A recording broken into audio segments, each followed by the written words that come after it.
ॐ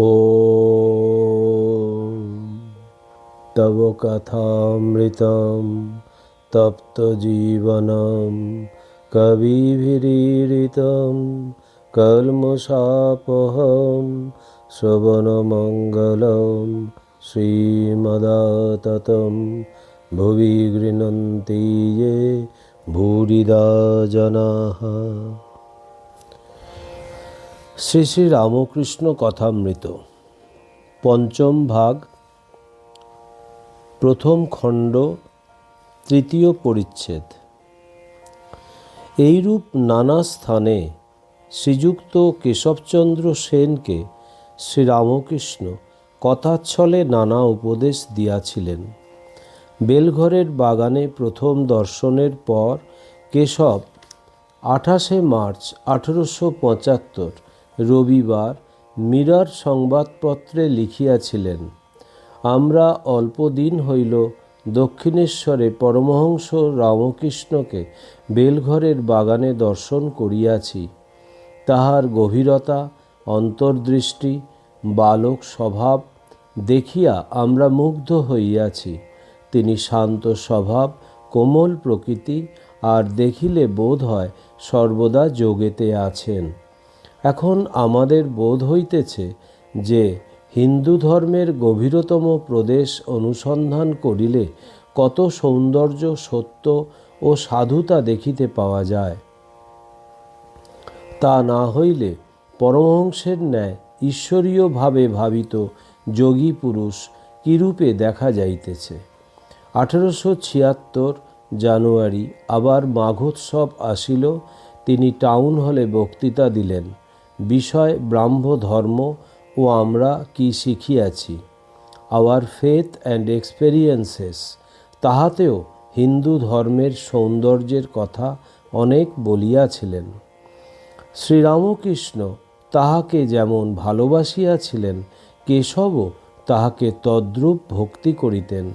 প্রায় প্রতি বৎসর ব্রাহ্মোৎসবের সময় ও অন্যান্য সময়ও কেশব দক্ষিণেশ্বরে যাইতেন ও তাহাকে কমল কুটিরে লইয়া আসিতেন। কখনো কখনো একাকী কমল কুটিরের দ্বিতলস্থ উপাসনা কক্ষে পরম অন্তরঙ্গ জ্ঞানে ভক্তি ভরে লইয়া যাইতেন ও একান্তে ঈশ্বরের পূজা ও আনন্দ করিতেন।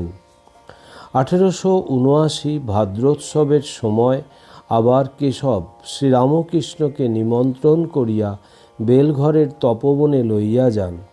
15 সেপ্টেম্বর সোমবার 31 ভাদ্র আবার 21 সেপ্টেম্বর কমলকুটিরে উৎসবে যোগদান করিতে লইয়া যান। এই সময় শ্রীরামকৃষ্ণ সমাধিস্থ হইলে ব্রাহ্ম ভক্ত সঙ্গে তার ফটো লওয়া হয়।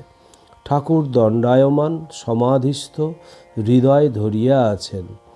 22 অক্টোবর 6 কার্তিক মহাষ্টমী নবমীর দিন কেশব দক্ষিণেশ্বরে গিয়া তাহাকে দর্শন করিলেন।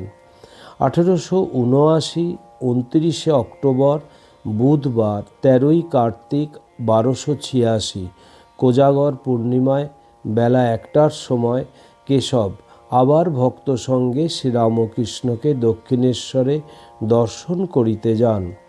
স্টিমারের সঙ্গে 1খানি বজরা, 6খানি নৌকা, 2খানি ডিঙি, প্রায় 80 জন ভক্ত, সঙ্গে পতাকা, পুষ্পপল্লব, খোল, করতাল, ভেরি। হৃদয় অভ্যর্থনা করিয়া কেশবকে স্টিমার হইতে আনেন। গান গাইতে গাইতে সুরধ্বনির তীরে হরি বলে কে বুঝি প্রেমদাতা নিতাই এসেছে। ব্রাহ্ম ভক্তগণ পঞ্চবটী হইতে কীর্তন করিতে করিতে তাহার সঙ্গে আসিতে লাগিলেন। সচ্চিদানন্দ বিগ্রহ রূপানন্দ ঘন, তাহাদের মধ্যে ঠাকুর মাঝে মাঝে সমাধিস্থ। এই দিনে সন্ধ্যার পর বাঁধাঘাটে পূর্ণচন্দ্রের আলোকে কেশব উপাসনা করিয়াছিলেন। উপাসনার পর ঠাকুর বলিতেছেন, তোমরা বলো ব্রহ্ম আত্মা ভগবান, ব্রহ্ম মায়া জীবজগৎ, ভাগবত ভক্ত ভগবান। কেশবাদী ব্রাহ্ম ভক্তগণ সেই চন্দ্রালোকে ভাগীরথী তীরে সমস্বরে শ্রীরামকৃষ্ণের সঙ্গে সঙ্গে ওই সকল মন্ত্র ভক্তি ভরে উচ্চারণ করিতে লাগিলেন। শ্রীরামকৃষ্ণ আবার যখন বলিলেন, বলো গুরু কৃষ্ণ বৈষ্ণব, তখন কেশব আনন্দে হাসিতে হাসিতে বলিতেছেন, মহাশয়, এখন অত দূর নয়। গুরু কৃষ্ণ বৈষ্ণব আমরা যদি বলি, লোকে বলিবে গোঁড়া। শ্রীরামকৃষ্ণ হাসিতে লাগিলেন ও বলিলেন, বেশ, তোমরা ব্রাহ্মরা যতদূর পারো তাহাই বলো। কিছুদিন পরে 13ই নভেম্বর 28শে কার্তিক 1879 কালী পুজোর পরে রাম, মনমোহন, গোপাল মিত্র দক্ষিণেশ্বরে শ্রীরামকৃষ্ণকে প্রথম দর্শন করেন। 1880 খ্রিস্টাব্দে একদিন গ্রীষ্মকালে রাম ও মনমোহন কমলকুটিরে কেশবের সহিত দেখা করিতে আসিয়াছিলেন। তাহাদের ভারী জানিতে ইচ্ছা কেশববাবু ঠাকুরকে কিরূপ মনে করেন। তাহারা বলিয়াছেন, কেশববাবুকে জিজ্ঞাসা করিতে বলিলেন, দক্ষিণেশ্বরের পরমহংস সামান্য নহেন, এক্ষণে পৃথিবীর মধ্যে এত বড় লোক কেহ নাই। ইনি এত সুন্দর, এত অসাধারণ ব্যক্তি, ইহাকে অতি সাবধানে সন্তর্পণে রাখতে হয়। অযত্ন করলে এনার দেহ থাকবে না। যেমন সুন্দর মূল্যবান জিনিস গ্লাস কেসে রাখতে হয়। ইহার কিছুদিন পরে 1881 মাঘোৎসবের সময় জানুয়ারি মাসে কেশব শ্রীরামকৃষ্ণকে দর্শন করিতে দক্ষিণেশ্বরে যান। তখন রাম, মনমোহন, জয়গোপাল সেন প্রভৃতি অনেকে উপস্থিত ছিলেন। 1803 শকাব্দ পয়লা শ্রাবণ 1288 শুক্রবার 15ই জুলাই 1881 কেশব আবার শ্রীরামকৃষ্ণকে দক্ষিণেশ্বর হইতে স্টিমারে তুলিয়া লন। 1881 নভেম্বর মাসে মনমোহনের বাটিতে যখন ঠাকুর শুভাগমন করেন ও উৎসব হয়, তখনও কেশব নিমন্ত্রিত হইয়া উৎসবে যোগদান করেন। শ্রীযুক্ত ত্রৈলোক্য প্রভৃতি গান করিয়াছিলেন। 1881 ডিসেম্বর মাসে রাজেন্দ্র মিত্রের বাটিতে শ্রীরামকৃষ্ণ নিমন্ত্রিত হইয়া যান। শ্রীযুক্ত কেশবও গিয়াছিলেন। বাটিটি ঠনঠনে বেচু চাটুর্যের স্ট্রিটে। রাজেন্দ্র ছিলেন রাম ও মনমোহনের মেসো মহাশয়। রাম, মনমোহন, ব্রাহ্মভক্ত রাজমোহন, রাজেন্দ্র কেশবকেও সংবাদ দেন ও নিমন্ত্রণ করেন। কেশবকে যখন সংবাদ দেওয়া হয়, তখন তিনি ভাই অঘোরনাথের শোকে অশৌচ গ্রহণ করিয়াছিলেন। প্রচারক ভাই অঘর 24শে অগ্রহায়ণ 8ই ডিসেম্বর বৃহস্পতিবার লখনৌ নগরে দেহত্যাগ করেন। সকলে মনে করিলেন কেশব বুঝি আসিতে পারিবেন না। কেশব সংবাদ পাইয়া বলিলেন, সে কি, পরমহংস মহাশয় আসিবেন আর আমি যাইব না? অবশ্য যাইব, অশৌচ, তাই আমি আলাদা জায়গায় খাব। মনমোহনের মাতা ঠাকুরানী পরম ভক্তিমতী শ্যামাসুন্দরী দেবী ঠাকুরকে পরিবেশন করিয়াছিলেন। রাম খাবার সময় দাঁড়াইয়াছিলেন। যেদিন রাজেন্দ্রের বাটিতে শ্রীরামকৃষ্ণ শুভাগমন করেন, সেই দিন অপরাহ্নে সুরেন্দ্র তাহাকে লইয়া চীনাবাজারে তাহার ফটোগ্রাফ লইয়াছিলেন। ঠাকুর দণ্ডায়মান সমাধিস্থ। উৎসবের দিবসে মহেন্দ্র গোস্বামী ভাগবত পাঠ করিলেন। 1882 জানুয়ারি মাঘোৎসবের সময় শিমুলিয়া ব্রাহ্ম সমাজের উৎসব হয়। জ্ঞান চৌধুরীর বাটিতে দালানে ও উঠানে উপাসনা ও কীর্তন হয়। শ্রীরামকৃষ্ণ ও কেশব নিমন্ত্রিত হইয়া উপস্থিত ছিলেন। এই স্থানে নরেন্দ্রের গান ঠাকুর প্রথম শোনেন ও তাহাকে দক্ষিণেশ্বরে যাইতে বলেন। 1882 খ্রিস্টাব্দে 23শে ফেব্রুয়ারি 12ই ফাল্গুন বৃহস্পতিবার কেশব শ্রীরামকৃষ্ণকে দক্ষিণেশ্বরে ভক্ত সঙ্গে আবার দর্শন করিতে আসেন। সঙ্গে জোসেফ কুক, আমেরিকান পাদ্রী মিস পিগট। ব্রাহ্মভক্তগণ কেহ সহ কেশব ঠাকুরকে স্টিমারে তুলিয়া লইলেন। কুক সাহেব শ্রীরামকৃষ্ণের সমাধি অবস্থা দেখিলেন। শ্রীযুক্ত নগেন্দ্র এই জাহাজে উপস্থিত ছিলেন। তাহার মুখে সমস্ত শুনিয়া মাস্টার 10-15 দিনের মধ্যে দক্ষিণেশ্বরে শ্রীরামকৃষ্ণকে প্রথম দর্শন করেন। 3 মাস পরে এপ্রিল মাসে শ্রীরামকৃষ্ণ কমল কুটিরে কেশবকে দেখিতে আসেন। তাহারই একটু বিবরণ এই পরিচ্ছেদে দেয়া হইল। আজ কমল কুটিরে সেই বৈঠকখানা ঘরে ঠাকুর শ্রীরামকৃষ্ণ ভক্ত সঙ্গে উপবিষ্ট। 2রা এপ্রিল 1882, 21শে চৈত্র রবিবার, 1288 বেলা 5টা। কেশব ভিতরের ঘরে ছিলেন। তাহাকে সংবাদ দেয়া হইল। তিনি জামা চাদর পরিয়া আসিয়া প্রণাম করিলেন। তাহার ভক্ত বন্ধু কালীনাথ বসু পীড়িত তাহাকে দেখিতে যাইতেছেন। ঠাকুর আসিয়াছেন। কেশবের আর যাওয়া হইল না। ঠাকুর বলিতেছেন, তোমার অনেক কাজ, আবার খবরের কাগজে লিখতে হয়, সেখানে দক্ষিণেশ্বরে যাবার অবসর নাই, তাই আমি তোমায় দেখতে এসেছি। তোমার অসুখ শুনে ডাব চিনি মেনেছিলুম।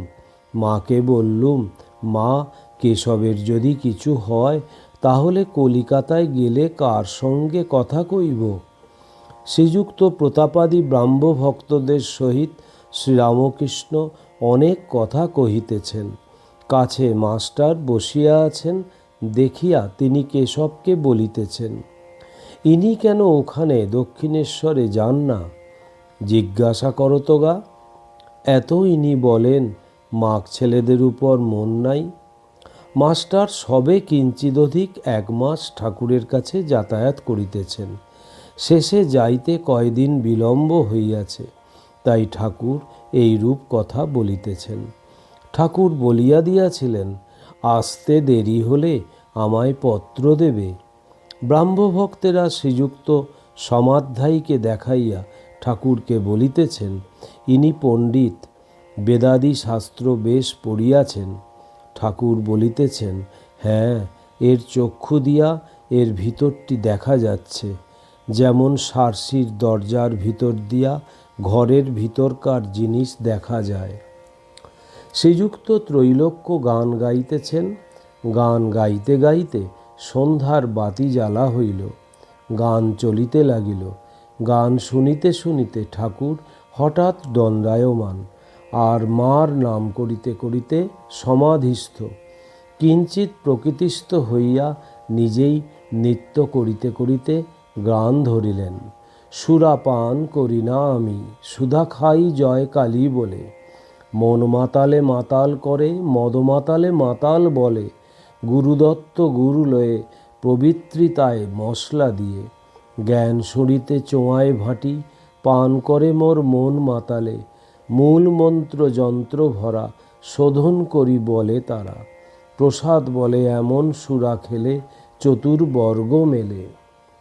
শ্রীযুক্ত কেশবকে ঠাকুর স্নেহপূর্ণ নয়নে দেখিতেছেন, যেন কত আপনার লোক, আর যেন ভয় করিতেছেন কেশব পাছে অন্য কারু অর্থাৎ সংসারের হয়েন। তাহার দিকে তাকাইয়া আবার গান ধরিলেন, কথা বলতে ডরাই, না বললেও ডরাই। মনের ছন্দ হয়, পাছে তোমা ধনে হারাই হারাই। আমরা জানি যে মন তোর, দিলাম তোরে সেই মন্তর। এখন মন তোর, যে মন্ত্রে বিপদেতে তরি তরাই। আমরা জানি যে মন তোর, দিলাম তোরে সেই মন্তর। এখন মন তোর, অর্থাৎ সব ত্যাগ করে ভগবানকে ডাক। তিনি সত্য, আর সব অনিত্য। তাকে লাভ না করলে কিছুই হলো না, এই মহামন্ত্র। আবার উপবেশন করিয়া ভক্তদের সঙ্গে কথা কহিতেছেন। তাহাকে জল খাওয়াইবার জন্য উদ্যোগ হইতেছে। হলঘরের একপাশে একটা ব্রাহ্ম ভক্ত পিয়ানো বাজাইতেছেন। শ্রীরামকৃষ্ণ হাস্যবদন বালকের ন্যায় পিয়ানোর কাছে গিয়া দাঁড়াইয়া দেখিতেছেন। একটু পরেই অন্তপুরে তাহাকে লইয়া যাওয়া হইল জল খাইবেন, আর মেয়েরাও প্রণাম করিবেন।